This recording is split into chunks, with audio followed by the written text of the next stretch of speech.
I'm the only white face in this area. You don't belong here.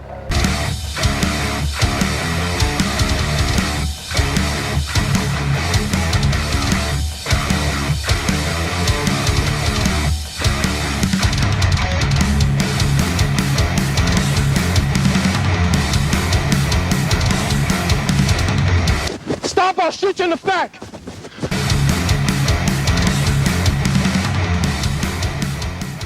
All right, here we are, second episode ever of Copville. I have the famous Tyler from Anti-Hero. Welcome. I got to follow up Jerry Worms. Yeah, you get to follow. Get to follow my dog. You couldn't have a buffer guy between us. No, we went straight from. Well, you're the reason I'm doing this, so you get forced into this kind of. Oh man, I'm excited to be here. So I have some questions for you. So as we've gotten to become friends with this podcast stuff, you have taken what I saw was basically on your back porch to what it is now. Tell me what you thought, what your vision was, and how you ended up where you are now with Anti-Hero. Man, it was really just to shed light on all the things that we get fucked over on in cop work. So like, so the same reason I started mine. Yeah, it's like,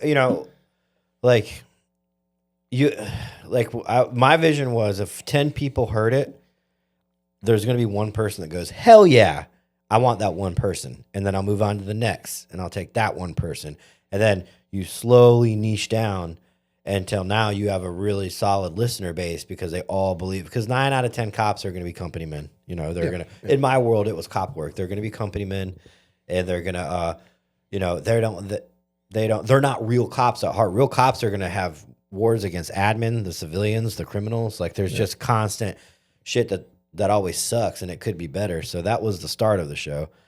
And I just told myself, I don't know, the type of person I'm in. I mean, the military, you just don't quit. So like a lot of people quit podcasts when it gets hard. I've noticed, obviously, as you can see, the setup is episode 2 type setup here with learning the curve and all that stuff. So I guess you went through all those learning curves, and now I see you with counterculture and your podcast. You're starting to actually influence other people, and you're an influencer, influencing other people. I go by content creator to get into this. So it starts as like a admin, fuck you type thing, and then it spins off into, obviously there's some profit, there's some money involved in all that, and then the sponsors come along. But how do you feel? How do you rate your performance so far, as from back porch to where you are now? Performance as a podcast, it's a small bit. It's at the level now where it's a small business. You know, I think a lot of people think like podcasts make like buku bucks, but I mean, at the end of the day, we make what your average small business in a plaza you drive by makes. You know, but you know, it's as far as my performance goes, I am a terrible podcaster. I've realized that my abilities to talk shit and to like rile people up. Either you're like hell yeah, or you're like fuck that dude. I'm just not one of those guys. I'm not a motivator. I'm not a hype man. I'm not like talking to the camera and let's break down this video here on Anti-Hero. Like I hate that shit. But I think you have obviously, I haven't watched you and then been on. I think you have a unique way of drawing people in. Your tone, your demeanor seems to be. But you are sitting next to the great Brent Tucker, which it seems like on the Anti-Hero podcast, that dude can do no wrong, right? Yeah, it's Brent has really, how do you put that? Loyal fan base that really could give a fuck if I was on the show. Yeah, but I think he has a very smooth voice. He's got a great radio voice. Yes. Oh yeah, and his demeanor doesn't change. Dude, I've tried to mimic. At one point I thought he was fucking with me with the sound of my mic, and I'm like, dude. And so I built everything just like Brent's. Every audio settings just like Brent's. The same microphone, and his just sounds better. And it's just his voice. And I think as I've gotten into, I think everything always sounds better than you. And I feel that same way about me. It's like I listen, I'm like, even when I do your episodes like live, and I'm like, why do mine sound different than everybody else? Like, dude, are they fucking with me? Are they turning my shit around? Like, why is it not the same? So yeah, and well, another thing too, man, you'll hear the bigger you get, the more negative feedback comes. And I remember, I'll never forget, I read a comment once, which I never do, but I read a YouTube comment that said, Yeah, just get rid of the dude with the lisp. And I realized I have a lisp when you go back. When I go, I don't hear it when I talk, but I do have somewhat of a lisp. Well, here's what I've noticed, because my beautiful wife is my biggest critic, but also my biggest fan, and she won't tell you she's a fan of mine, but definitely a critic. You start to notice things you say too, like tics. And I've watched it on your show. I go back and watch now. I have a terrible habit of saying "and again." So Wolf talked about something like 3 weeks ago, and it'll come up right now, and I'll go "and again." As we talked in your brain, you've already talked about it. And I have like ADD, OCD, Down syndrome. I have everything, everything on the spectrum. So I noticed, and then I'm watching back the Jerry episode. I'm like, I know I didn't say it. I didn't say it once. The one clip I decided to pull for my reel to advertise this show, right in the middle, I go, "and again, Jerry," and I'm like, oh my God, I said it again. So it's like, but I guess, like you said, you kind of put yourself out here on these shows. You take a stand, or you take not a stand. You put yourself out, because your mission is to like give me a platform for guys to like you said, fuck you, fuck admin, let's talk. But with that, like going on your show, and I do the same thing. I start to read the comments, and they're like, that fucking Copville guy sucks. Like he's a piece of shit. Like because he has no experience. Well, people hate on what they don't know. Yeah. And so I started. I mean, even when I started, I got a lot of hate from Southern SWAT guys actually. Down south, they were super pissed because I had an SF guy come on way before Brent was part of the podcast, and he was like, "Dude, to be honest with you, SWAT guys are the most egotistical dudes that never want to learn." He's like, and I made that a clip. They got so mad, so I just. But there's that. They're like, and you start something like, who the fuck's this guy think he is? Toxic cop culture. Correct. Who the fuck? And then you just got to show them who you are, and eventually they'll come around and listen to you. And I haven't, again, and that, I just said it, and again. It was. I caught it though. Like, this is episode 2, we're learning. So one of the things I said, I think on the Dan Crenshaw episode, was I talked about having 23 years experience. And that went over like shit. Like everybody, look at this guy, he's 23 years. And I think one of the things that confused me, when I was saying I agreed with the family and Eddie about letting him out, they were saying like I think they were thinking like, I just let him out. Like he's done, he's free. Like, that's not what I was saying. I was saying like, let him out on bond, give him an opportunity to go home. But they took that and they twisted in the comments and I made the mistake. I know you don't pay. I made the mistake of responding to one guy, and then it kind of went back and forth for like 2 minutes. I'm like, I'm not getting involved in that. Yeah, just like in the comment section of the memes I make, if you notice, I really don't get into tactics on anything I posted. Main reason was nobody knew who I was as a meme page. I was hiding behind the Copville name. So we've talked about this. I don't like to start talking tactics or what I'm good or not good at or making, because nobody knows who I was.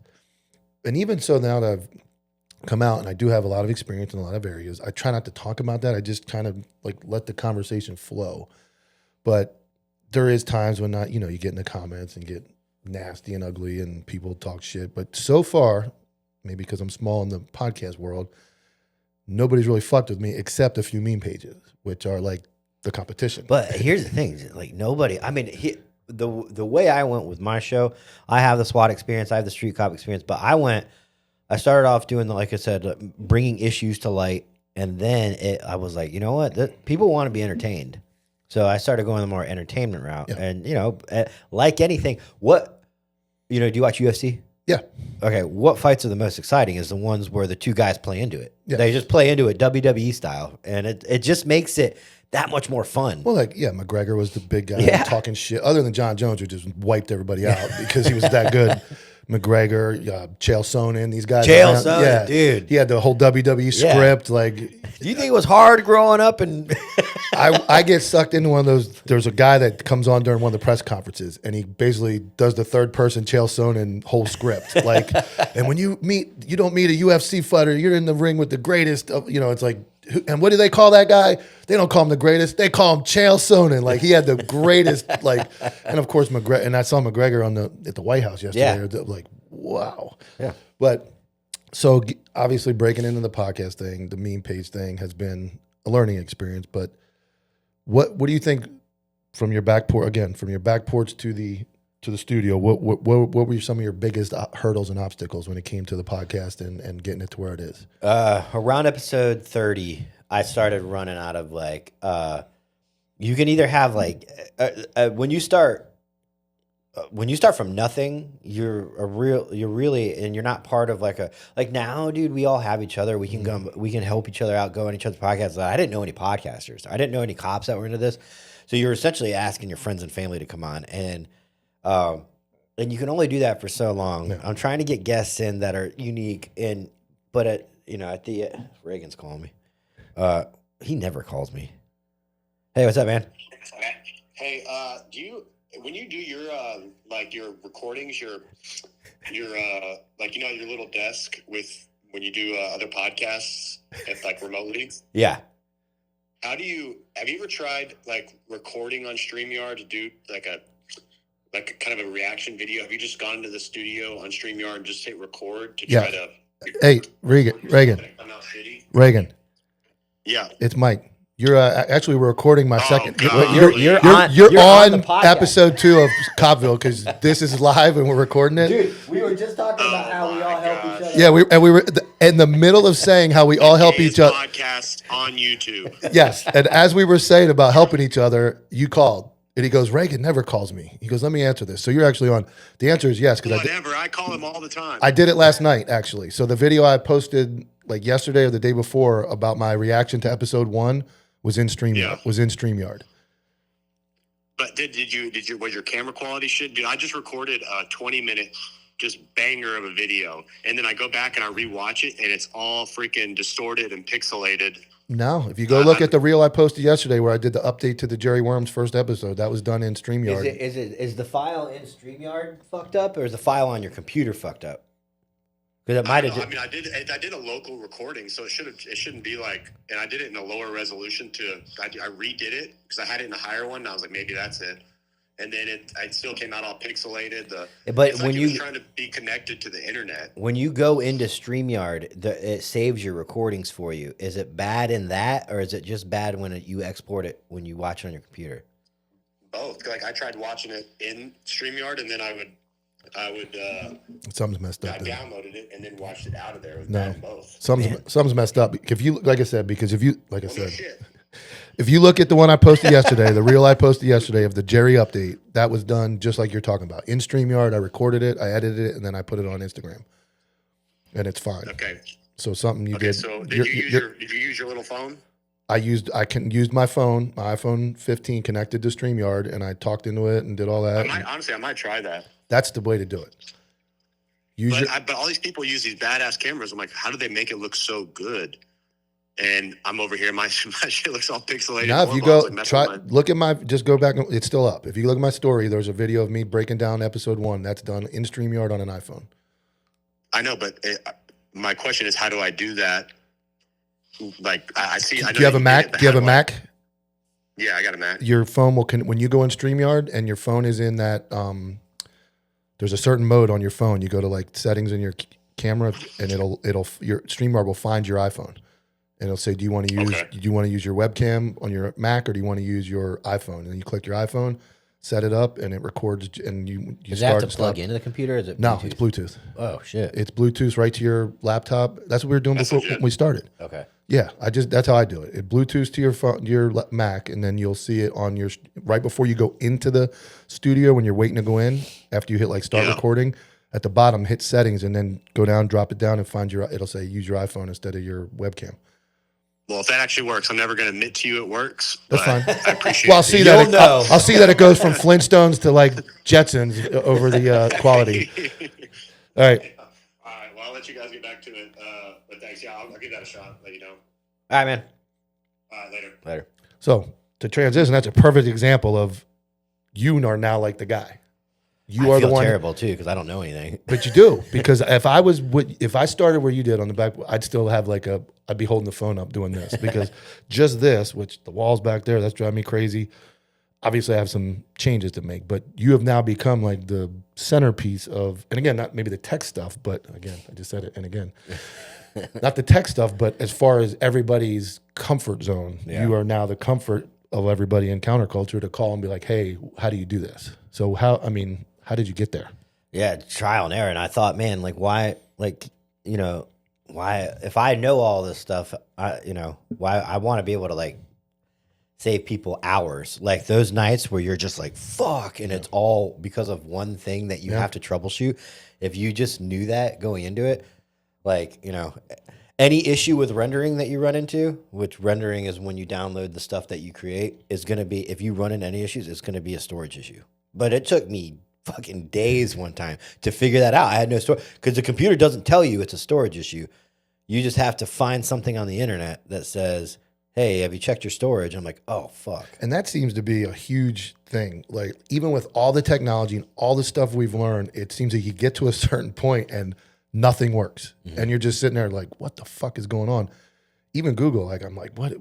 Like, I could not get the setup that I have in StreamYard to work on OBS. Like, it would not find my phone. And then when I got StreamYard to work, it will not work in Google Chrome. Like, Google Chrome found my phone one time.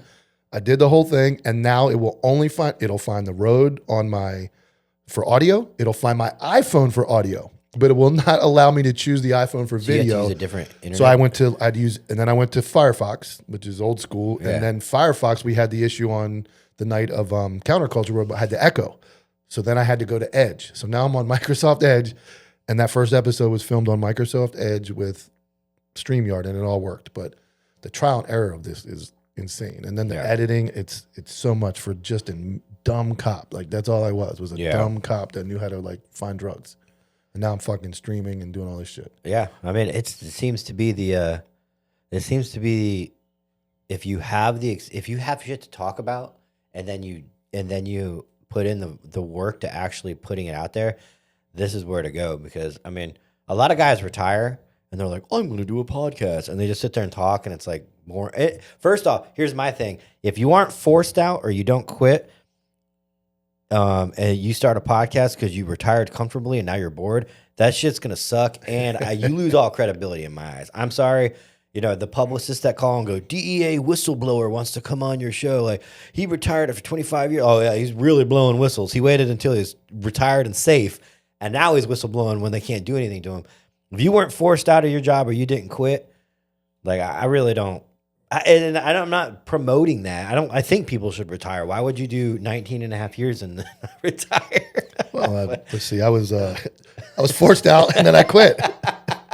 So I guess I have the prerequisites. It just brings so much more credibility. And you're the type of person, if you're the type of person that gets forced out and quits at 19 and a half years, you're going to have a lot to say. Your content's going to be good, no matter what. You're going to be talking about fucking paint drying. Yeah. And I think what else I've noticed is by telling that story of how I was forced out and why I left, has a lot of guys reach out to me and they want to tell their story. And I don't think, again, like you said, if I was some 25-year guy going, man, I had a great career and everything went jolly great, they'll be like, who the fuck is this guy? Yeah. Like, what did he do? So I guess, again, being forced out at 20 years and the bullshit I definitely gave me content, definitely gave me, and I think I got the following. And the more I get that story out, I have noticed that there's a lot of guys that didn't even make it 20 years. I got forced out at 5 or 6 or 3. And the guy we've been talking about, Carl Anderson down in North Miami Beach, he's got like a hell of a story, made his own documentary, and I think you're trying to get him on, and I've been talking about getting him on. But a guy like that makes it almost his whole career and then gets fucking railroaded at the end. It's like, and that's what happened to me. And did I deserve some things? Yeah, I was never, I was a fucking moron when it came, but I always had like my end game was put bad guys in jail. It was never like ulterior. And the way got forced out at the end was politics, picking the wrong guy for the election, and then just nonsense. Well, picking the right guy, but he lost. Yeah. Well, in my opinion, the right guy because of and it sucks and it does and but at the same time, I'm lucky that I'm in a position to do something like this and actually live comfortably. Here's where you'll learn, and I'm not saying like you'll learn, but you will see. Like, the more you spend in an entrepreneurial role or a small business owner role, you're going to see how inefficiently government is ran. And it could be good government. You could be at the best agency in the world that's really good, it treats its people well, people retire out of it, but you'll still look at how it's ran, and it's ran like shit because it's not a business that's out there to be successful. It's just to sustain things, and people are in and out. Politics, man, and friendships. Like I mean, at first, it's like the sheriff that won and kind of started your life being shitty there. well, he actually didn't. He started being really good, and then he transitioned, and I'll talk about that later. But yeah, so that guy wins the re-election. Yeah. And then everything sucks. And if I was a leader, right? So I'm thinking CEO. The people that come and sit on the board meetings with me, I can't have as yes men because my company will fail. I need guys that are going to butt heads with me, but want the best for business. They don't have to be. I don't want guys that agree that like me.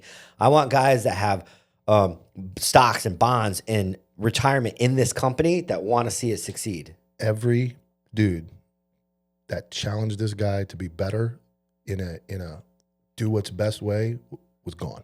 Oh yeah. One guy got thrown out of the building, the deputy chief, thrown out of the building, forced retirement, 30 years, no party, no cake, nothing, nothing from 30 years, gone. And then as soon as the election happened on Tuesday, August 20th, the following Monday, myself and Christian Matheson, who were the two other black sheep that spoke out, transferred me into the jail, or tried to, and transferred him to the courthouse. He took the most experienced SWAT guy left on the team, which was him. The most, by far, you could go to that agency right now, take a poll. There is not, it would be 95% or higher as the best watch commander ever, maybe in the history of the agency, when it comes to critical thinking, leadership. And they took him and buried him in the courthouse in the middle of nowhere. That's what happens in the government or in that type of atmosphere when you now talk out. Now, I said some wild shit, but it was all true.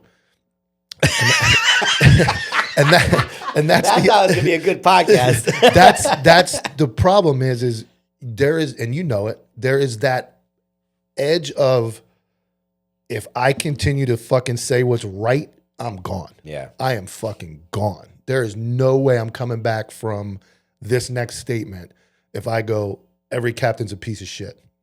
And you tell everybody that. If every new guy walks in, you go, they're all pieces of shit. Your days are numbered. Yeah.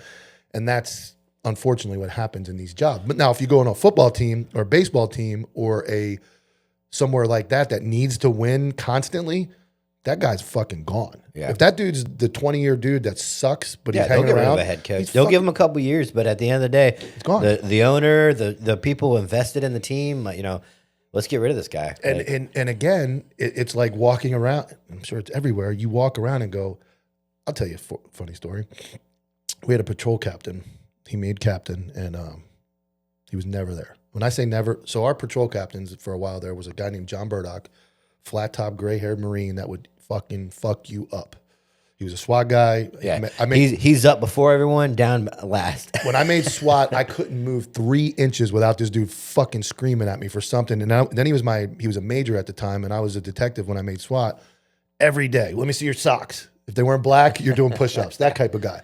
So we have him. Then the next captain is Lonnie Rich, who is the deputy chief that got ran out. The guy I talked about on your show last week. 6'6", looks like fucking just an Olympic athlete, CrossFit, just... You could not beat him to the station. He was in his office every morning before 8 when you walked in, at his desk like a captain should be, and he was the last one to leave for the day. Then we get a new one, Kyle King. I love being able to name these people now. Kyle King comes along and is garbage, and he is the captain now. And it got so bad, I had new guys that have been new guys, 6-month, 8-month deputies going, hey, who's that gray haired dude over there in the corner? I said, your fucking patrol captain. He's like, oh, I've never seen him before. And I'm like, is this some old guy? I'm like, yeah. I'm like, how long have you been here? Oh, I've been here 7 months. I'm like, and you've never seen him? He goes, no, I've seen him like one other time, but never in his office. And this guy gets moved to captain. And I understand people have to be moved around, but it got to the point where nobody knew who this guy was. And that's ineffective. Your patrol captain, in my opinion, other than a sergeant, I think patrol sergeants are the most important position. Mm-hmm. Because that's the line. And like you talked about before, that's the guy between the write-ups, that's catching the paper, and that's the guy that's keeping the troops happy and like managing everything between admin and... Because we ask street cops to go out there and do the job itself. It's dangerous. We ask patrol cops to do a lot.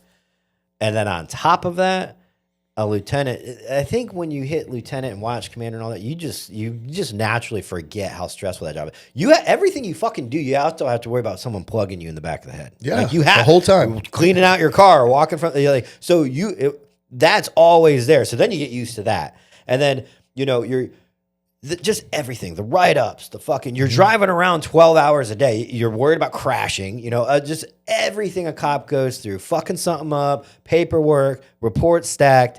And then the lieutenant will have the fucking balls to say that he wants to go, yeah, the guys are blah, blah, blah. Big Sarge is the one that goes, LT, I'm not bringing that to their plate. Their plate's full. Yep. Their plate is full. They don't need to be thinking about that. It's not an issue. It's not an issue because I'm telling you, I've been here 25 years. I'm telling you, it's never been an issue. It's not an issue now. And the days of hearing the LT and the sergeant screaming at each other behind a closed door are gone. Yes. When you were like, oh, fuck, man. And they're like, now that sergeant get fired because hostile work environment. You can't yell at people in an alpha industry. I had the perfect scenario there for a while and when this guy was captain, I was a sergeant and Matheson was a lieutenant. At one point, and I had the sheriff's ear because me and the sheriff were best friends at one point. I was actually the best man at the sheriff's wedding back when he got married years ago. And I had his ear for a long time. And so did Matheson before we both became not his friends anymore. And there was a point where the lieutenant, Christian Matheson, was running the agency at the captain level because the captain wasn't doing anything.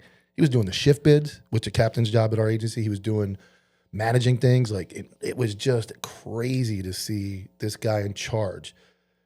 And the funny thing is, he used to walk around bragging. This will tell you everything you need to know. I haven't worked patrol since 1993. There's your captain. 1993 was the last time he put a suit on and walked out into the public and actually did something. Yeah. He was in investigations and this and that, and he had his hands in everything. So my point being there is like that position is so important, but then in a CEO type agency or an efficient team of something, that guy would be the best guy qualified. In the police world, that guy's not the best guy qualified. No. It's the guy who is. And it's funny is there were times, I love being able to talk about this. There were times when the sheriff, before he flipped, would say out loud, I know that guy's a problem. I know he's a problem. I got to do something with him. But he never did. And he ended up flipping. He's a deputy chief now. Oh, imagine he got promoted again. He's up higher. It's just easier. So, yeah. So there was times, and I have the messages and all that stuff, where this guy would actually say to me, the head guy would say, this guy's a problem. And I know I have to do something, but he didn't want to, he was too soft to do it. And now what's happened at my agency is they just surrounded all the guys that talked out before the election, anybody who had anything negative to say about the agency or challenged them, all ran out, moved, transferred, gone. And now he surrounded himself with all the yes men, all the guys that have like under 30 arrests, walked around the station. Their email chain is this long. Well, look at a private business. You have a CEO who's going to be just like that, well taken from youth. He's probably going to be 60 years old, tons of experience. But who do you think they bring in for the future of the company? They have to have board meetings with younger people like, hey, this is what's going on in the world today. Yeah. Like, do you know what social media is, sir? Like, no. Yeah. He's sitting there writing with an ink pen, doing CEO stuff. You have to have, but police work does not work like that. No. They don't, stay off social media. Okay, chief, that ain't going to work anymore. It's 2025. There's kids being hired right now that have never known what the world is like without social media. Yeah. They've had a fucking smartphone since they were 10. You're not going to tell those kids don't be on social media because they're just going to go, okay, well, that's like saying don't breathe. That's just part of their life. So they're going to have it. So now we have to start altering. Okay, we live in a world of social media. We live in a world of podcasts. So we can't just say don't have a podcast. It's bad. It'll be bad for you. So then I said, go fuck yourself. I'm going to have one anyway. And I pulled a power move, and I had my union president come on episode 5 and lay it out so everybody could hear and see what I can and can't do and what they can and can't do. And that sucks because there are obviously people that are nervous now that I have the platform. One, I'm sure administration wise, but 2, even friends. And they're like, oh God, like I know right now, nobody at my agency would be comfortable to come on here. Nobody. Nobody's going to be willing to talk about it. Nobody's going to be willing to come on here and talk. And it's unfortunate that that's the culture of law enforcement, and that's the fear. And like you said earlier, not only do you have the fear of all that, take all this, you walk outside and some dude wants to kill you. The next traffic stop, some dude wants to blow your brains out. Yeah. He's running from a robbery. He did this. So you have all that stuff to worry about. And at some point, you get comfortable just being just railroaded. You get comfortable being like, that's just the way it is. And there's so many times in law enforcement, that's the way it's always been. That's the way it is. Yeah. And I'm not saying we can't be vigilante crazy men either. You can't be running around, fuck the You also police. you have to question the government. Yes. Cop work is the government. Yeah. I mean, it's tyranny at its finest. And when I say that, okay, have you ever seen the movie RoboCop 3? I'm sure. Oh my God. It's probably the worst movie ever made. But the concept of it is that RoboCop in general, in the universe of RoboCop, it's always private tech companies trying to come in and make the police a private entity. Yeah. And cops are, RoboCop fights the good fight. But in RoboCop 3, the cops all turn in their badges and then they go and they fight with the people against tyranny. And I've always said this, and I say it every time I get a chance. Cops are representatives of the people. They're not stormtroopers of the government. You elected my leader in some way, shape, or form, whether it's an appointed chief from an elected official or an elected sheriff. I'm an extension of that person that you chose as a society. That means I work for you. So I don't work for the mayor or I don't work for the governor. I work for the people. And because what cops do is we enforce social contract theory. All right. So you're retired now. Someone breaks into your shed and you catch them stealing your lawnmower. If you go out there okay, I tell you what, not in the moment, you catch them later and you beat the fucking brakes off that dude, you're going to jail. Yeah. You can't do that. You are not allowed to serve justice. I am. My job is to enforce social contract theory for you because we all agree when we live in a society, there's just things you do and don't do. You like the 10 Commandments is one of them, or stuff like that. You just don't do things, and people that do those things they're not part of the tribe. So that's what cops are essentially in a nutshell to me. And fun. Here's the thing, because you get the bootlicker comments and all these guys. Most good cops think that way. Yeah. Like they fuck admin. And what happens is you go out and use discretion or walk the gray area of the policy. I'll give you an example is like you get a guy with like a suspended license that you know is going to be like a good informant or something or has been a good informant. You cut that guy some slack. You're like, hey, dude, don't do that again. Get a ride. But in the old days, back in my day, that was normal. That's how we got informed. Now, if you were to like let a guy slide on something like that, the agency could go nuts. Like, oh my God, you didn't arrest this guy. You're a problem. And most good cops think they use their head out there and go, you know what? Does this guy really need to go for he's on his way to work or he's doing? So I think the good cops have that mentality of like, we're just an extension of of the government, but I'm not the government. Because most of the guys that talk shit about us, and I see a lot of anti-hero comments, or you guys are bootlickers, you guys are stormtroopers. Your good cops really aren't. Yeah. Your good I'm cops wearing are a shirt that says "Guns, God, and Government's crossed out in blood." I mean, like, And most of your good cops try to use their brain when it comes to what is right and all these fucking policies that you have to worry about at the agency, and you have to do this, you have to do that. Again, outdated, written so long ago that they don't make any more sense. But I used to always go like, does this guy really need to go? Does this guy need to go to jail for you're something a problem silly? solver as a cop. You're solving. They're good ones. It's funny because you can get cynical about it, but then at the end of the day, you're like, it is my job. You go to the dumbest fucking calls as a cop because when people freak out, they got to call the police. You are to them, like, in all reality, you're under Jesus. There's Jesus. You ask Jesus for help. And then while you're waiting on that, you call the police. Yeah. And I mean, there's a turtle in my pool. What the fuck? You want me to shoot it? Like, what do you want me to do? Like, but they'll call you, they'll call you, oh, my sister is being an asshole. Okay. What do you want me? Do you want me to go talk to her? Yeah, I want you. Okay. I'll go talk to her and tell her to be nice. Yeah. Okay, thank you. But how does that? There's no law against that, and but then there's no law. But then there's about 75 policies that govern your behavior while you're on that call you never should have been to, and that's my flip side of that as well. Is like all these use of force and some of these fucking crazy shit you see on Instagram are calls that the cops never should have been at.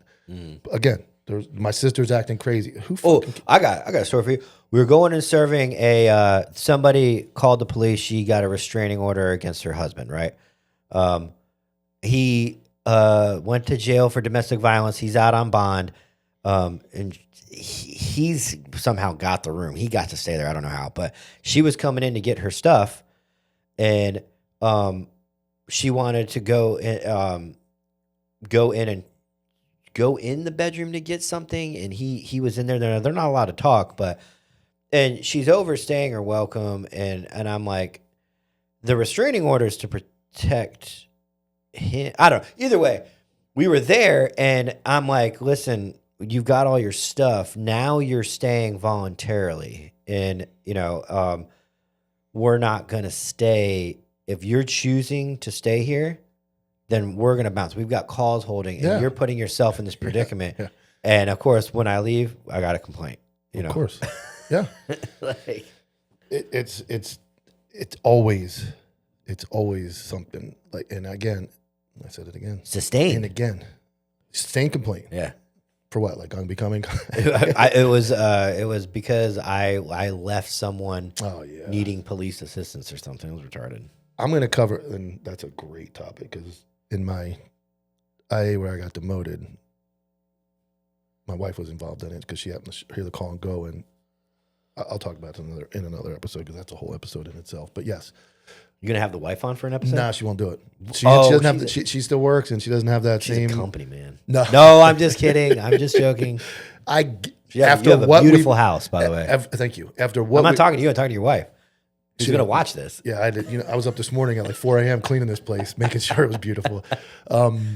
But that's unfortunately, she has that. She's still there, and it's. She has to worry, and she worries about this now that she's obviously an extension of me. Yeah, I mean they'll fuck with her if they want to. These beliefs in this podcast is strictly the beliefs of Mike and not anybody else. I'm affiliated with no agency, but it's unfortunate that you can't, and people can't say what they want. And I know you can't go off the rails and go crazy and say wild stuff, but you should be able to talk about it. I think what saves my ass, I think there's two things. I think one is I never mention my agency. Mm-hmm. I never talk about it. There's a million other agencies that fuck up and we can laugh and joke about or talk about issues. I never bring mine up. So not saying you can't figure out where I work if you try, but I never mention them. To me, when I do a podcast, they don't exist. It's just easier. I think the other thing is I don't bully. I don't talk about anything specific. Like I don't go like my sergeant's like a piece of shit. Like because you have a platform now that's considered bullying. So you could sit there and just because you don't like someone or they're terrible at their job, now you have a platform. You could go sit there and talk shit about them all day. Hundreds of people are going to hear it. Yeah. And I don't do that. And then I also think it's a little bit of mutually assured destruction. I have more followers than my sheriff's office has. On every level. Sheriff follows me. Yeah. He follows Copville. Yours? He does, yeah. The old one before I lost it, but yeah, he did. It was fun. I mean, I followed them back and they just post too much. I was like, man, this guy posts a lot. So I had to stop, but it wasn't bad. I'm not saying anything negative, but yeah, and I get that. Like if they wanted to launch nukes at me, they know I'm going to launch nukes back. So why not just leave me alone? And I left on very bad terms, and I left under that. And what I've said today is the most so far I've said, and I've gotten a lot of compliments. I hate saying that because then he's cocky, but I'm not. But I have gotten a lot of compliments from people at the agency that I know that said, you have done a fine job of not just going off the rails. Everybody expected me to like leave and then just go off the rails. But it doesn't, like you said, it doesn't hold much weight if you just start. Patience is a virtue. It is, and to explain it tactically and have evidence to back it up, and not when you're emotional about it. Correct. Which I'm getting. I'm over 6 months. I'm over 6 months now. Yeah, over 6 months, and that was what we just talked about, and me bringing up some of those names and what happened. That's the most I've said about anything to do with where I worked and what happened. You're smart too, because I've seen podcasts fail that can't let it go. Mm-hmm. Like you take unique personal experiences and you broaden it for everyone to listen to. Because if it was just a bitch session about your old where you work, Nobody wants to do eventually people are gonna be like, all this dude does is bitch about his old job. And part of that, So you're able to take specifics like I went through this, and then everybody who's went through that or something like that can relate. and when I went on the IA Guy podcast, and that's where I first talked about the IA that I went through and how it went down. And that episode, for the people that watched it, was where I started to get a lot of the other guys that came forward saying, "Yeah, I got screwed here," and they started sending me their IA files, and they started sending me instances where they got screwed, and I connected with a lot of those people. But I also suffered for 3 years before I actually left. So I had a long time of going from street cop, supervisor, U.S. Marshals Task Force, running a unit, to demoted, buried at a desk, and then about almost 2 years buried at a desk, never leaving the station, going to and from, working detail stuff, and then the election and being gone. So I had time to process. If this would have started like a month after my AA or when I got demoted, I'd have been off the rails, just screaming and yelling. And I did that. And it's hard for other people to understand what you're going through when you're in that situation, because there's a lot. There's a lot of things that happened where my wife was abused by a supervisor and crazy stuff. And then that investigation into the one that I went on where I was involved and demoted. And again, all that stress of a job, and then you got to worry about not getting killed and not doing this and not doing that. It is more, and maybe now that I'm old and I've gone through the whole cycle, 23 years and now retired, you don't realize how crazy it is what cops go through. And I was never one of those guys when I made fun of last week about, and I didn't really mean to make fun of the whole police week in DC. I was being funny, and but Hey, it was just save it for that show. Yeah. That show, it's allowed. yeah. So, and again, that's what I was doing. And again, but I'm gonna kick that fucking habit. But I was being funny. But I now see, and I say this a lot, and my wife and I have this conversation. I remember starting 20 some years ago, and there was those old, salty, fucking miserable dudes. Yeah, man. And I was like, dude, these fucking guys are lazy and pieces of. Now I know what the fuck they went through. And it was even worse back then because there was no social media to vent to. Back then, I remember hearing stories where guys, back in the late 70s, early 80s, a new sheriff came over and he just fired everybody. They had no unions or nothing. He just all got fired and he brought his own people in. My dad told me a story. My dad prepped me I used to go on ride-alongs in like early 2000s, mid-2000s, and like see cop work at its grand finale. And he kind of prepped me going into the job because, he didn't retire the way in his prime. They were starting to really crush on street cops and the cop culture in general. And he told me a story when he was a young cop, and there was an old salty dude, and they were all like, "Oh, you're unmotivated. Why are you here? Like, we're out here getting dope guns." And he was like, "At the end of the day, we make the same amount of money." Yeah. So I'm a firm believer. If you love doing it, go do it. Go have it. Being a cop is a grand time. But once you're done and it's not enjoyable anymore, stop. Because the dude that does the same thing and sits under the tree and just goes from call to call makes the same amount of money you do. And sometimes you need that guy. I also believe, and again, he has to do his job, and he has to handle calls, and he has to be at least enough motivated. But I remember when I started at the sheriff's office in 2004 and in 2005, we had this wild ass group of guys. All of them ended up doing other things and going to special units, K9. But then we had like 2 guys that didn't do any of that. So when I was chasing dudes around or doing surveillance and down the road with the binoculars, those guys would jump the calls and take the reports real quick. Yeah. So there was like a good mix. But there's paper makers and there's paper takers. Yes. And as long as you're okay with it, then. So some of my memes, and sometimes I joke about guys sitting under trees or, the old detectives and this and that, but they have to exist as well. They do. But there are a group of those guys that were really good cops at some point, and some derailment like that happened to me happened to them at some point, and they were like, fuck this. But and another thing too is, man, I don't know if it's that generation or it seems like it might even be our generation right now, is people are slaves to the retirement philosophy. Yeah. That whole like mindset of like, I have to retire. Like motherfuckers are retiring and dying 4 years later. Like why? Like fuck it, man. Like I'm gonna tell you something. I had no idea how FRS worked. I still or what I'm halfway through it. So here's the fucking thing. And you think I have to go 20. Then guys are like, I'm gonna do 8 years of drop and 39 years. it's really, you don't really need to do that. I had no idea how FRS works. So for anybody watching that maybe is an FRS and you're too new to worry about Florida it. retirement system. Florida retirement system. So I'm 49 in May. I left at 20 years. So I am at 60% of my best 5 years at 55 unpenalized. So the worst case for me is, let's say none of this happened. Copville didn't happen. None of this happened. I leave the agency. I'm still going to get a really good pension at 55, even though I didn't go the full way. It's decent money. I would Wait, just have what's the full way?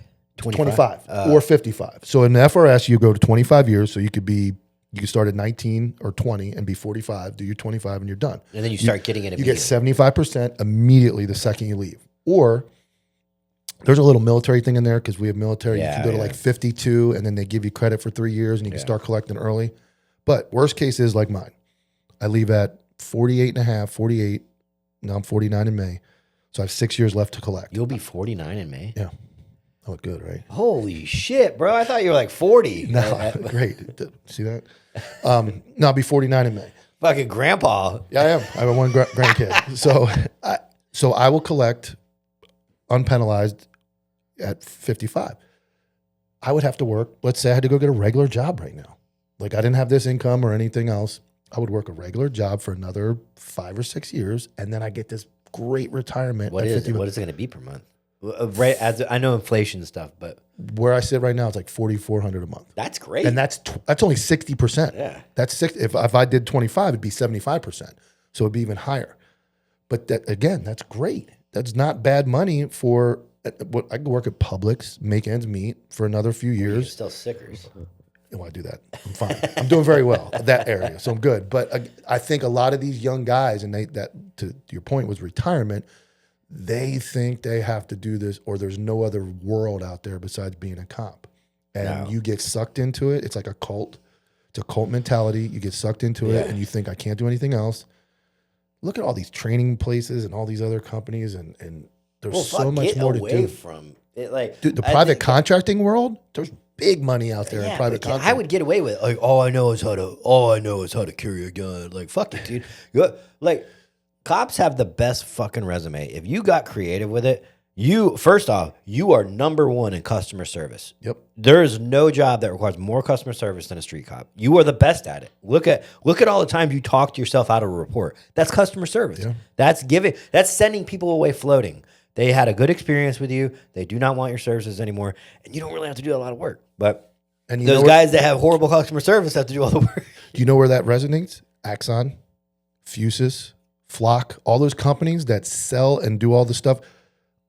Cops should be beating those places down with their resume. That, man. No, but it's not. I'm telling you. So I was sitting in a meeting. But you're still trying to stay in the cop world. It doesn't matter. God, it's get different. out of it. So like here, I'm sitting in a meeting for was it Fusus? I think Fusus is a program that integrates all the other software into one place. But that's how you get the guys that are like watching it and like, I missed the job. I missed The first guy I ran into was a 12-year dude. He was right outside of Fulton County in Georgia, high speed SWAT guy. And I'm sitting in this meeting and he's rattling his resume. And I'm like, I could fucking do this. He's making like 6 figures working from home, remote for this company. And yeah, it's law enforcement. He travels around in other agencies, but it's all he does. And then there was like Recor, which was another LPR system, and then Motorola.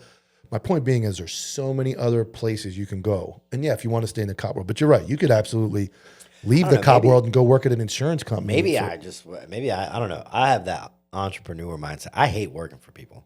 It's almost like a waste. Like you're working now, getting life experience. You're gonna have to work for people, but at some point, you step away and you start like you always want to forever work for somebody. Like that blows my mind. But I think most people are like, yeah, as long as they pay me, I will. But if I would have been that guy. If I hadn't had the last 3 years of nonsense and bullshit, you would have been getting the cake, the pictures on social media, the fucking retirement. putting people in jail, dude. I love chasing guys around. I love solving cases and crimes, so I would have stayed. But now you're right. Now seeing the other side of it, it's really not hard to be your own boss. No. If you find something. It's more efficient. The problem is guys. You work less, make more. Guys want to do it overnight. They want to go, fuck it. I'm sick of this place. I'm quitting tomorrow. I'm going to be rich. Yeah, no, you have to put in the time. And obviously I started Copville 2 years almost before I left. So I had built the following, built this social media side, built a business. I was making money. I actually made more the first year in Cobbville than I did as a cop. It exceeded my salary.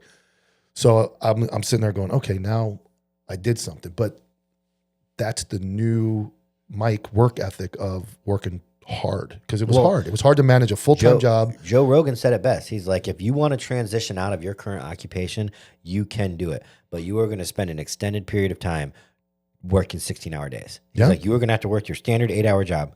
And then you are either going to have to go to school to get a degree to switch jobs, or work on your own business for years until it can take over. And so for an extended period of time, you are going to be working 16-hour days to get out of that first profession. And I'll take something that you said to me. I called to ask you about your work, and you told me that about how you work a 12-hour day at the sheriff's office, no big deal.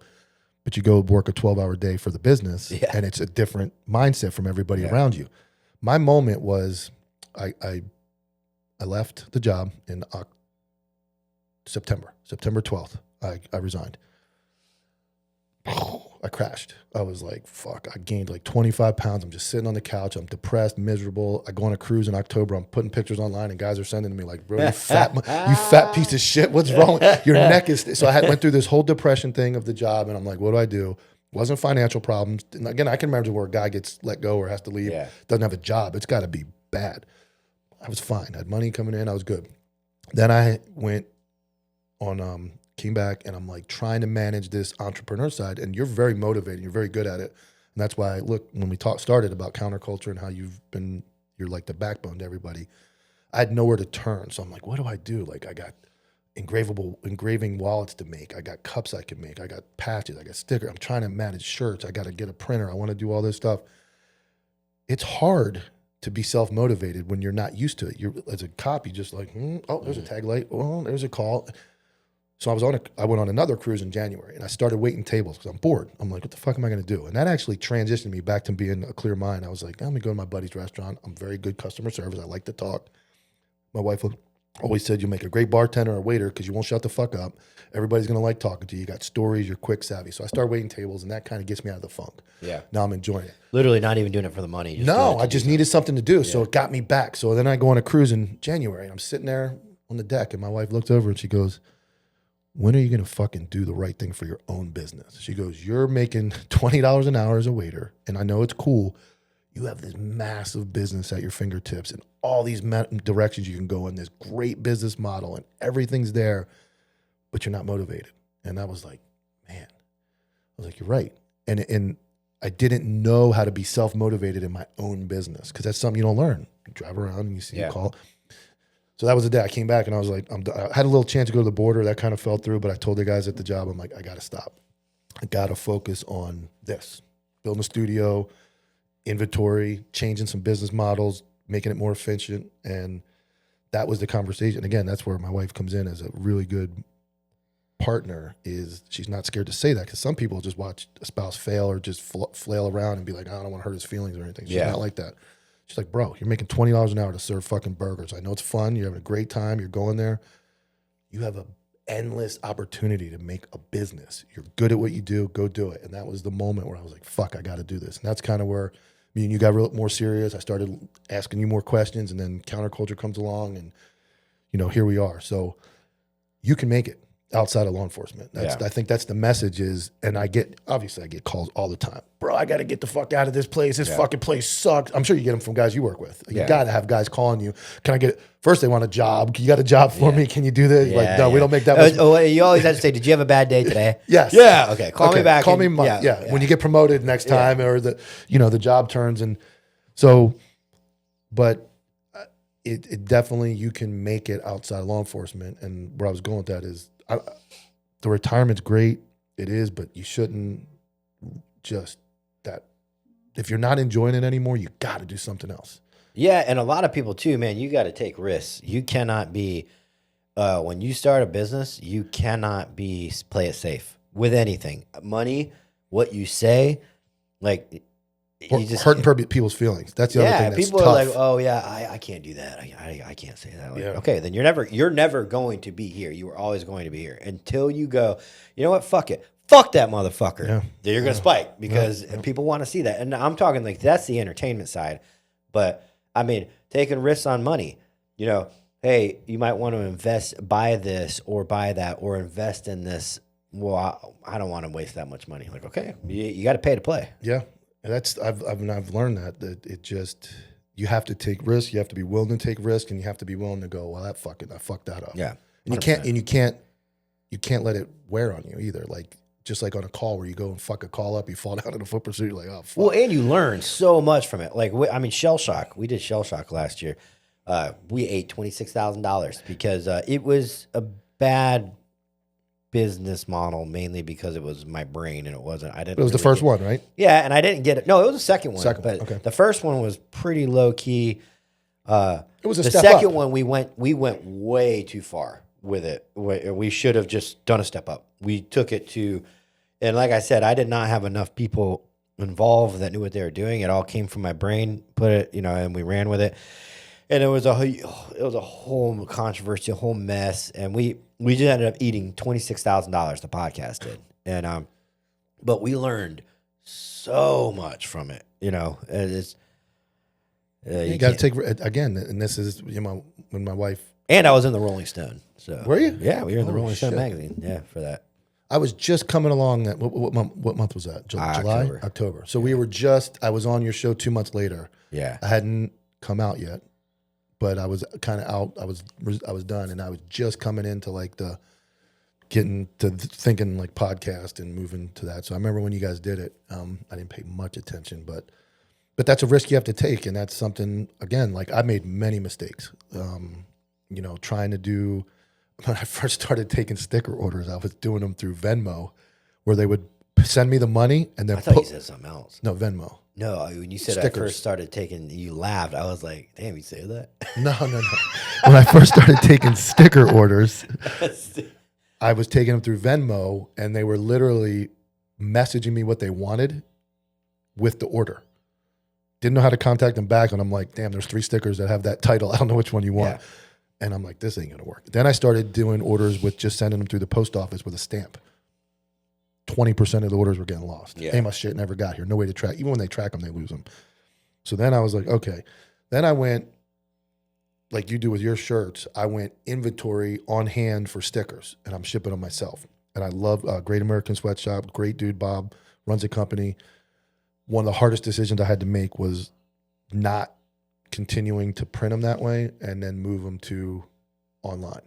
And I will continue to use Bob at Great American Sweatshop for any custom orders and anything when I go out of town. I need a bulk order. But a dude that was there from day one, and it's just like, I can't continue to, I have, in that whole closet's full of stickers, and it's like, all of it. There's so many stickers in there, and it's like, I have 1,000 of this one sticker and I only sold like 40. And it's like, that's not good business. So little things like that you learn, like, okay, I got to change that up, do this, do that. But you can't substitute quality, because you can't go start spitting out fucking like scratch and sniff stickers that look like shit. Like, well, yeah. So it's like little things like that. People, you have to make massive decisions that affect other people's income, because Bob, I'm spending money with Bob. Bob's, and Bob's a great dude. He did a bunch of charity stuff, printed stuff for free for guys, but it's like, it sucks. So those are some of the things that come along that you have to make a hard decision. Like, and some things that you really, really, really, really want, they're not working, and you're fighting that. Do I force it more, spend more money, spend more time, or do I just make a business decision to cut it? Yeah. Because I want it. Like, there's been so many T-shirt designs I fucking loved. I'm the only one that liked them. They don't sell, and it's like, well, how? Oh, I'll redesign it. Still doesn't sell. And I'm like, well, then maybe it's just me, but there's not enough me's out there. So I have to kind of brand better. And the other thing I get is like, where I tell some of these other meme pages that are coming up, 12, 13, 15, 17,000 followers. And I learned that doesn't resonate to business. So they'll be like, yeah, I'm going to do these stickers, and these guys want to buy them. And they tell you they want to buy them in DMs. And then you drop the sticker and like 3 sell. And you're like, where the fuck's all these dudes on my poll on my story that said 300 of them said they were going to buy it? Yeah. And they don't. So you have to learn. Like, I didn't sell my first product till I was almost 70,000 followers. I waited till 70,000 followers when I was like, okay, now I feel comfortable like making that switch to, and then I lose it all.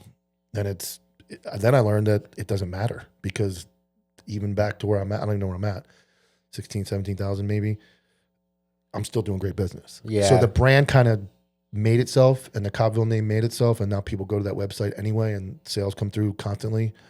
So maybe my audience shrunk a little bit, but it hasn't really changed the model of like. You just lost your free advertising for a little bit.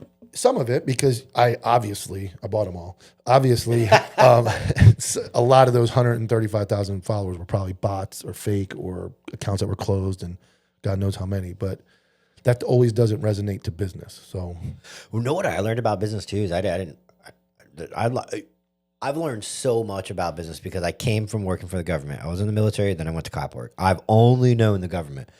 So I never went to a business class. I never went to a theory of business. You know, there's theory behind business. It's an art. It's a skill set. And like for instance, your goal should be to sell your business from day one. And you're like, why? But I'm doing what I love. Like, fuck that. Okay, but then have fun doing what you love. But your goal should be to build it up so much that somebody goes, I'm gonna buy that. And you sell it to them because you're always climbing. You know, how do I make more money? How do I take this, what I'm doing right now, and start another business and utilize this business as, you know, the advertisement? it's like flipping houses. It's like flipping houses. You're not going to sell one house and go, well, I made 20 grand. I'm done. Yeah. You're going to be like, shit, I want to do that 10 times now. Yeah. How do I flip? But at the same time, and I think you guys do a great job with it, it still has to stay authentic. Mm-hmm. It's like a restaurant that gets too big for itself and the food quality starts to slack and the atmosphere. My wife's a big atmosphere person, so we can go to a restaurant and it can be like really good food, but if the atmosphere sucks and there's really nothing cool going on, it's not like, it's just like you're eating dinner. So like the products have to sell. And again, this is where it gets, I fucking hate that shit again. It has to all gel because I'm the same way. I'll make a meme and be like, dude, this is the funniest shit I've ever. Fucking 3 likes. I'm like, you guys suck. I'm being shouted, man. Clearly, that fucking. Hey, share this. And then my wife's like, "No, is that funny?" I'm like, "Yeah, no, it's not." I'm like, "Okay, maybe it's not." But or you make a design, you make a sticker, and you're like, "Man, this fucking sticker." And same thing. It's like 3 people thought it was great. Like I made one for jailers. Jailers were all over me. Make one. So I made a jail sticker. I got fucking hundreds of them in there. I think I sold 5. So I'm like, well, the jailers didn't come through on this one, so. It is. It's a learning experience, but it's been pretty cool. And I think that you have to ask a lot of questions. And like you said, counterculture's been great. Everybody in counterculture is great. Learning what's this, what's that. And I think you've taken like you're doing some good things. Like I see it from an outside point. I'm sure you're busy. You've built obviously the first show all the way to where it is, over 100,000 subscribers on YouTube. Fucking big name guests coming on. You know, Congressman Eddie Gallagher, all these people, the Tim Kennedy stuff that's gone on, all the people that have reached out about that. And now you've like spun it into that second, like counterculture, which is a group. And now that's taken off. So it's cool to see a guy that's just a military cop and then have the balls to like, I'm going to go do something completely out of what I've been focused on my whole life. And I'm sure it's humbling to see it being very successful. It's got to be. Yeah, the anti-hero stuff's crazy. Yeah. You almost want to go, well, it's anybody like me or you that's a humble person is it's really hard to digest. I did a good job. Because I go, well, you know, everybody kept telling me stop doing that. I was saying like, well, you know, I got lucky because, you know, I found Brent. Yes, Brent was pivotal in it being successful. But you found him. Yeah, and you know, it's a lot. You of made hard the decision. work. It could have been anybody. And all those nights editing, they paid off. But when you enjoy doing something like you could get lost in this studio for 8 hours, and your wife has to come find you. Yeah, it's not work for you. All those little minute detail. Oh my God, setting this thing up. I'm talking to the people. Yeah, it was an hour and a half process because Mike wouldn't stop fucking with shit. So all of those still looks little like shit. details, like you're not expecting them to pay off. You're like, this better pay off because that's work. A year or two later, when you're sitting in, well, probably won't even be sitting in that chair, wherever you are in this podcast, you're gonna look back and go like, oh, all those little minute things that I spent, like this isn't right, this isn't perfect, like this isn't. It pays off. It does, because obviously the Jerry feedback has been very good. And, you know, I met Jerry now probably 8-9 months ago when I first talked to him, and I had this studio sitting here for 2 months like this. Just, I wasn't ready yet. Yeah. Let me keep going. No, you're Let me right, keep yeah. moving. Let me get this. Let me record a little bit. Let me learn. And it's still not done. I need to finish, make it like and this is a good time to learn that there's still changes, but you're right. And you just continue, and then you see the episode, and then when people give compliments, it's almost like a weird thing where you don't like the compliment. You want to hear something wrong. Like my buddy said, I look like a statue, and you confirmed it. Nobody else has said that yet. And you were like, yeah, there's a point where you were just like, and it's a different, going on your show is easy. That's your show. I'm just a guest. I can stand up. I can move around. I can say whatever I want. You don't have to structure it. And I guess what I have to learn is I got to be consistent, because I can't be on my show like, well, Tyler, what did you do? And then I'm over on yours like, fuck this guy. So it's like, obviously you have to play the audience and the guest. Like Jerry's not, he's very funny and but he's old school. So he's not big on social media. He just got on Instagram when he met me. He had no Instagram, no social media until he met me, and I got him out there. So he's not savvy to all this stuff. So like playing into his story, it's more of an old school. He took pictures with a Polaroid. So it was a little more. Now, obviously, nobody's going to think I look like a statue during this podcast because we're more connected, and we have. So each guest is going to be a little different, but it is a learning curve, but go on your show. And every guest is different. Yeah, every single people like I don't want to say people like Jerry Worms, but from his generation, they are not going. You are not going to be able to go like, listen, let's make this dramatic. Let's make this entertainment. Yeah. Like, let's do it. They're gonna go, I'll never fucking do that. You'll never catch me dead. Yep. Playing social media or playing drama. Yeah. I guarantee you, there's motherfuckers that Jerry Worms hates with fiery passion. He's never gonna go talk shit about him because that's just the type of guy he is. No. And our generation is a little bit more like, well, let's fuck it. This is what the people want. And that's where. Again, first episode, I'm sitting there and he's talking, and I'm like, I don't want to interrupt him, because I did a live with him. The first thing I recorded ever was a live with Jerry, and it was on Instagram. So we're talking, and I cut him off. I went back and watched it. I fucking cut him off every fucking minute. I know there's a point where I want to or if you have a guest that's running, you have to like learn to direct them, but it was bad. And I got a lot of comments that were, great, but you cut him off. My wife even said, great, you cut him off. You cut him off. You cut him off. So I may be a little overcompensated on the first episode, where I didn't think it was terrible, but there were times where I'm like, I don't want him to I want him to talk. And I did find myself like, I'll be honest with you, mesmerized too. The dude's a legend. And hearing those old stories, you're kind of like sucked in, where you're like, man, and then I take myself back to those times where I'm like, I remember doing that cool shit. So finding the balance of like. Well, it's what we talked about too. When you're doing a one-on-one, when we do say counterculture or when I do anti-hero, there's two other people there. It is so much easier to do that. You got to call one of our favorite guests. We're still recording. You're live. Go ahead. Oh, well, this is more important, but I'll just tell you, if you're still, I'll say it. We'll say it live. You were right. The phone worked perfectly. Good. So I like to hear that. I will give you that. I was right. All right. I don't know what it is. Yeah, I just could not get I want the cameras to work, but I guess I just have the settings jacked up. But as far as looking good and crisp and getting it out, the phone worked good. Yeah, I think so as well. But in this scenario, I'm learning. So I'm using the iPhones for this episode too. We're using two. So I didn't use StreamYard. This is two phones that I'll have to do the editing myself. But I think they look pretty good, even in StreamYard. Cool. All right. We're doing the live tonight, right? Yep. Yeah. 9 o'clock. 9 o'clock. Okay, that's 8 o'clock here. 8 o'clock cool. here. All right, man. I'll see y'all then. Yep.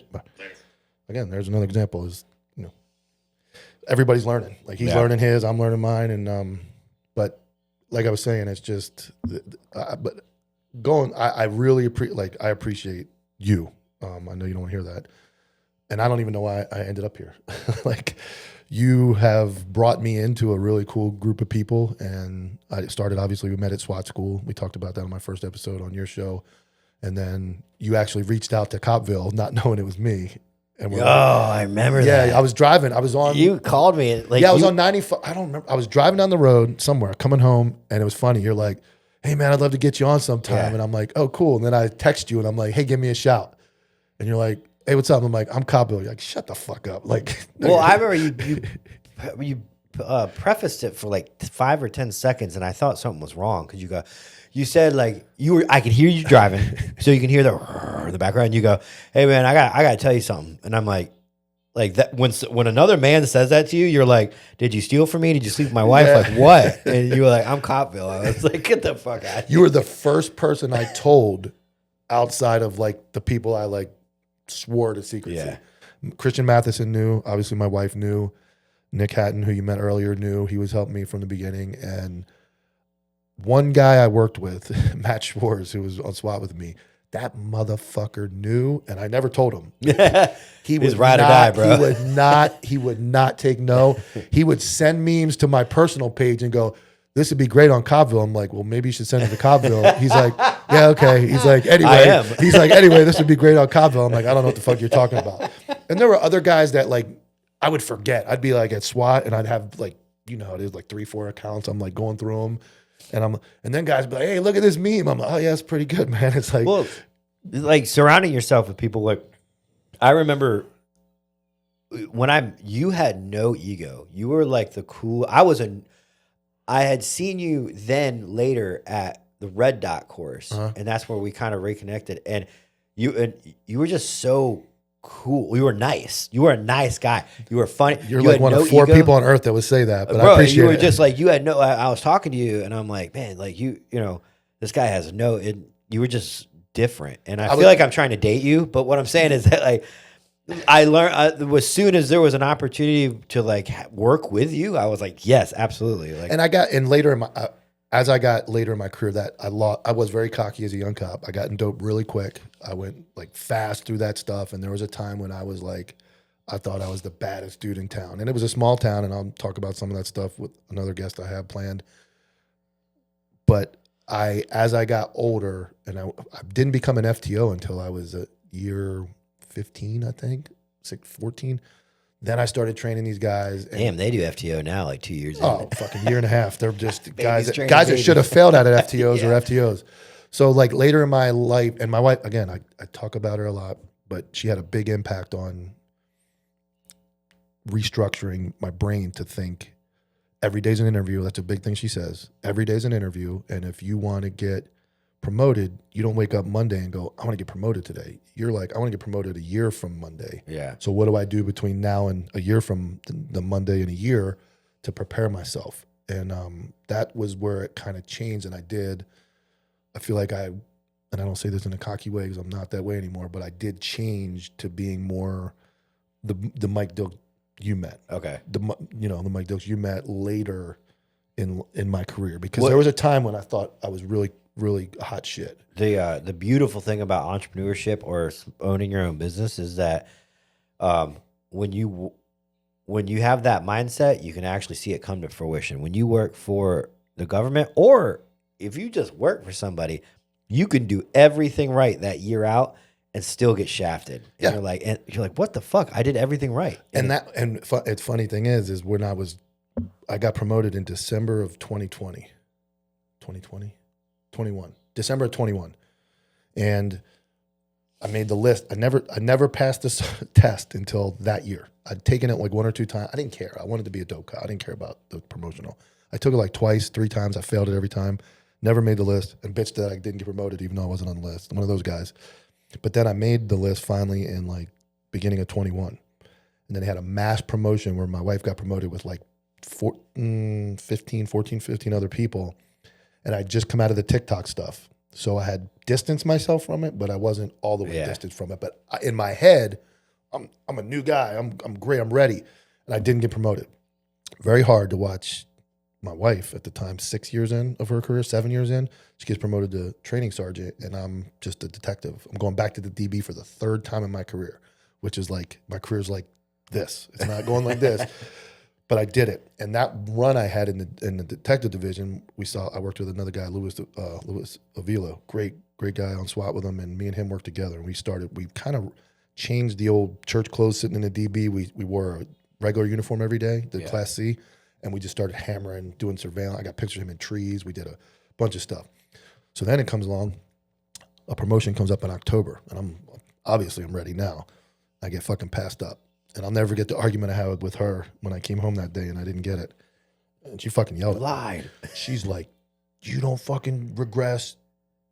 Every day's an interview. If you walk back in that fucking building, kicking the can because some other guy got it, you're a fucking moron. And I didn't want to hear that. That day I didn't want to hear it. I was mad. And I was mad. I didn't want to hear it. And we got in an argument. Hindsight, she was right. It only took me the next day. I went back to work. And then I ended up getting promoted December of that year. And I was like, okay. And you know what? Like we were talking about, I was ready. And I was able to look at it and go, I am ready for this. I can confidently say when I got promoted, I was the best person for the job. I was in a position to be the best sergeant at the time. I was ready. Where just last week they promoted some people that have no business. What's funny is I've been making memes about it, and none of them know which one I'm talking about. They're contacting people going, hey, is Mike talking about me? I got promoted. But I knew I was ready. And I'm like, you know it. So I was like, okay. But those leading up to that is like, it is. It's a tough job. It's a tough world. Everybody thinks they're ready. Everybody wants to be a supervisor, and there's only so many spots. And it just creates a fucking nasty culture. That's part of the nasty culture not like of law the enforcement. movies. No. It is not like the movies. I will tell you that when I got demoted, everybody was rooting against me. They wanted me to get demoted because they were all on the sergeant's list. So guys I was serving with and that I was friends with they were just praying I got demoted. It took 6 months to tell you how bullshit. Why do people want to get promoted so bad? I don't, other than affecting change, but I'd still, if I ever promoted, which I'm not going to, because I'm not going to be in this job for very long, hopefully. But like, if I ever promoted, it would be like, God, fuck, all right, let's do it. I'm not going to be excited about it, but I'm going to be doing it because it's the right thing to do because they need leaders. Well, when I got promoted, I went right away to work with my buddy Christian, who was the lieutenant. I'm the sergeant, and I had a guy text me yesterday. He had watched the Jerry Worms episode, and he's like, hey man, he goes, the greatest time the shift was the greatest was when you and Christian were running it.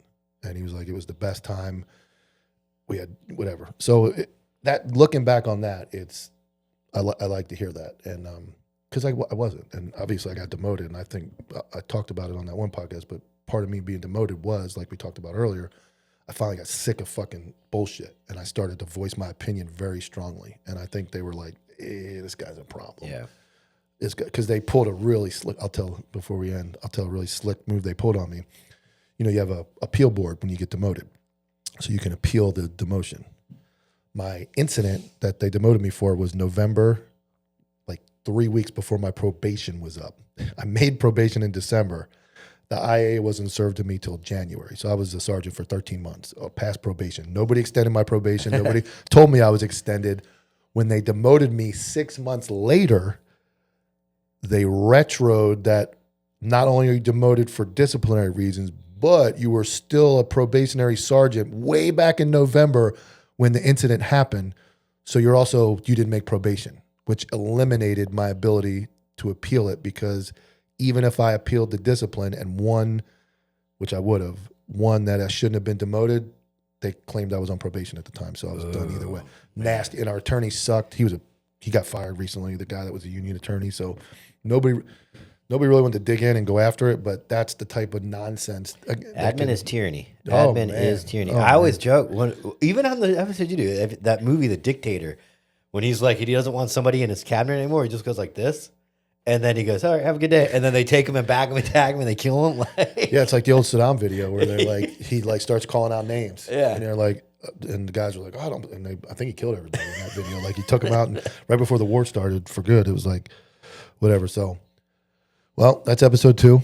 I appreciate you driving all the way over here, coming on. I guess it's fucking fitting. I drive over your fucking place all the time. You do a lot. I appreciate any parting like advice. Episode 2, if anybody's going to watch this and make it this far in, give it to me.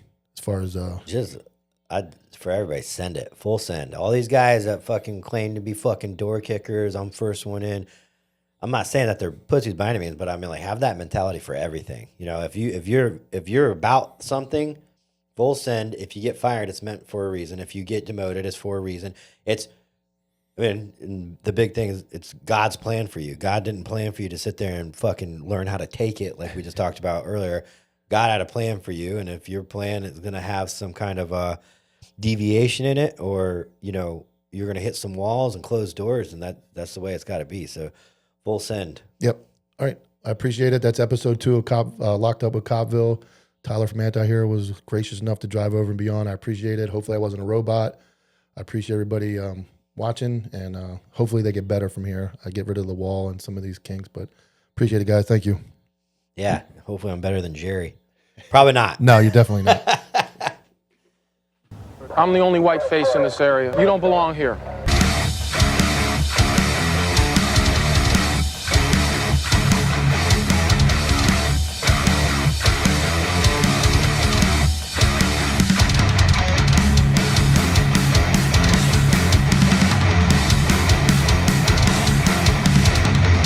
Stop, I'll shoot you in the back.